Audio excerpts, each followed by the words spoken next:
কিন্তু চাহ আটাইতকৈ আগত চাইনাত কনজিউম কৰা হৈছিলে 5000 years ago আৰু চাইনাত ইউনান বুলি এখন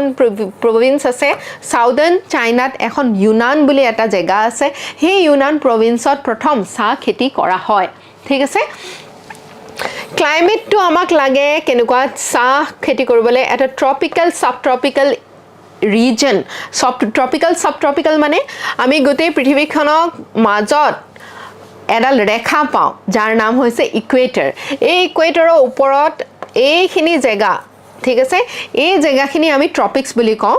তাত কি হয় বৰষুণৰ পৰিমাণ বেছি হয় ঠিক আছে সো ট্ৰপিক আৰু ৱাৰ্ম হয় এইখিনি জেগা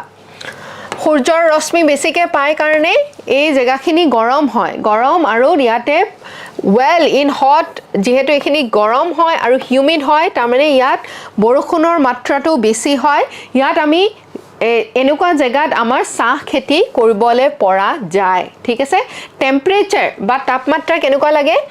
20 to 30 degree Celsius lage temperatures above 35 degree and below 10 degree are harmful for the bush jodi amar tapmatra 35 degree ke besi hoy 35 degree ke besi hoy ba 10 degree ke kom hoy tetia ei particular sa kheti tu koribole problem hoy thik ase he karone ei je okonman agote UPSC eta question dekhilu ami hetu eta reason hoy je ei particular tapmatra to ami eikhini jagat bahut bhal dore pau ঠিক আছে লগতে climate change আমি বৰ্তমান climate change আমাৰ গোলকীয় উষ্ণতা আমি বৃদ্ধি পোৱা আমি দেখিবলৈ পাইছো যেটো কাৰণ হৈ পৰিছে বৰ্তমান এটা ডাঙৰ প্ৰত্যাহ্বান আমাৰ চাহ খেতিয়কসকলৰ কাৰণে ঠিক আছে